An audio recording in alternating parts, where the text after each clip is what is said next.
Aujourd'hui, je vous invite à un moment de calme, un retour à soi, une rencontre avec la respiration. Nous allons découvrir ensemble le sutra de la pleine conscience de la respiration, aussi appelé Anapanasati Sutra. Ce sutra est une invitation à revenir à l'essentiel. Respirer. Observer. Habiter pleinement l'instant présent.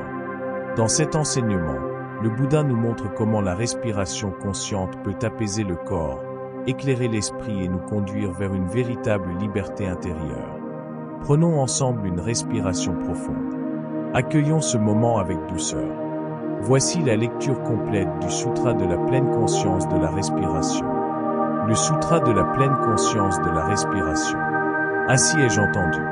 Un jour, le Bouddha séjournait dans la forêt de bambous, entouré d'une grande communauté de moines et de pratiquants laïcs. Le Bouddha leur dit : Moines, lorsque la pratique de la pleine conscience de la respiration est développée et menée à maturité, elle apporte de grands bienfaits, de grands fruits. La pleine conscience de la respiration, lorsqu'elle est cultivée avec soin, conduit à la libération et au nirvana. Le Bouddha expliqua ensuite les 16 étapes de la pratique, organisées en 4 domaines de contemplation. Premier domaine, contemplation du corps. Lorsque le pratiquant inspire consciemment, il sait, j'inspire. Lorsqu'il expire consciemment, il sait, j'expire. En inspirant, il sait si l'inspiration est longue ou courte. En expirant, il sait si l'expiration est longue ou courte. En inspirant, il est conscient de l'ensemble de son corps. En expirant, il est conscient de l'ensemble de son corps. En inspirant, il calme les formations corporelles. En expirant, il calme les formations corporelles. Deuxième domaine, contemplation des sensations. En inspirant, Illinois ressent la joie. En expirant, il ressent la joie. En inspirant, il ressent le bonheur. En expirant, il ressent le bonheur. En inspirant, il est conscient de ses formations mentales. En expirant, il est conscient de ses formations mentales. En inspirant, il apaise ses formations mentales. En expirant, il apaise ses formations mentales. Troisième domaine, contemplation de l'esprit. En inspirant, il est conscient de son esprit. En expirant, il est conscient de son esprit. En inspirant, il réjouit son esprit. En expirant, il réjouit son esprit. En inspirant, il concentre son esprit. En expirant, il concentre son esprit. En inspirant, il libère son esprit. En expirant, il libère son esprit. Quatrième domaine, contemplation des objets mentaux. En inspirant, il contemple l'impermanence. En expirant, il contemple l'impermanence. En inspirant, il contemple la cessation. En expirant, il contemple la cessation. En inspirant, il contemple le lâcher-prise. En expirant, il contemple le lâcher-prise. En inspirant, il contemple la liberté. En expirant, il contemple la liberté. Le Bouddha dit : Moine, celui qui pratique ces 16 étapes transforme son corps, son cœur et son esprit. En cultivant cette pratique, on établit les 4 fondements de l'attention.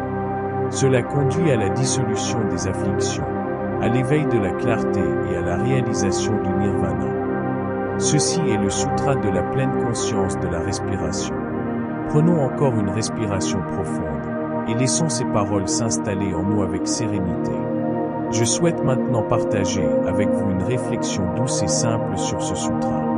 Le sutra de la pleine conscience de la respiration est une des pratiques les plus accessibles et les plus puissantes du Bouddha.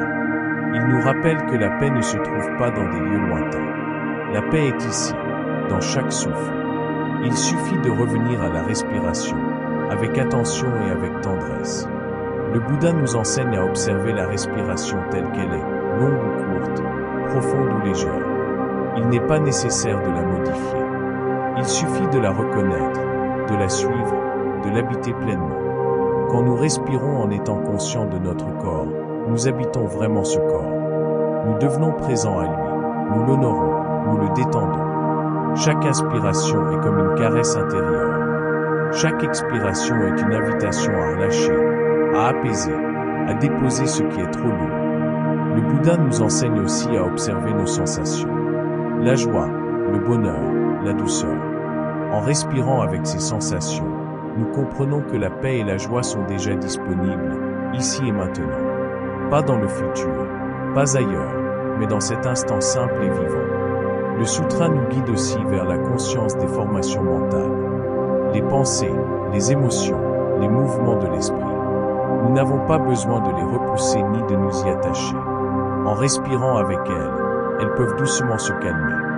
Les peurs, les colères, les inquiétudes perdent leur pouvoir quand nous les regardons avec douceur et avec stabilité. Le sutra nous invite aussi à observer notre esprit lui-même. Comment est-il? Agité, paisible. Il ne s'agit pas de juger. Il s'agit simplement de voir. En respirant, nous pouvons réjouir l'esprit.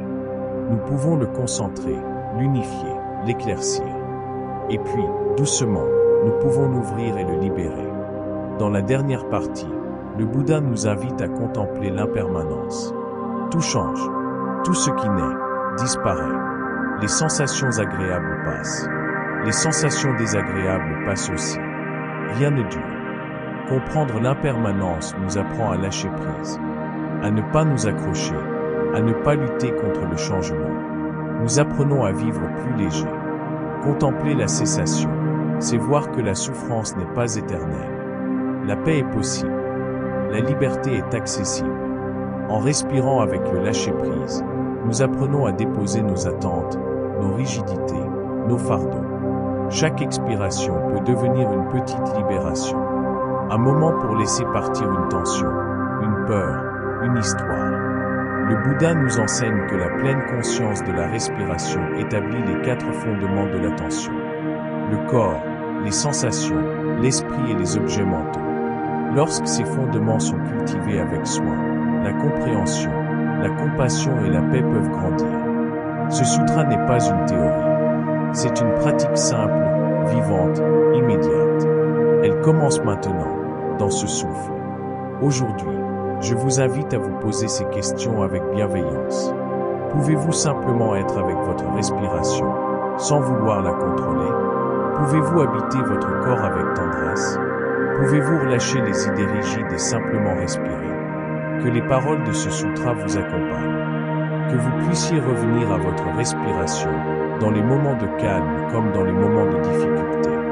Chaque respiration consciente est un retour à la maison, un retour à vous-même. Ainsi soit-il.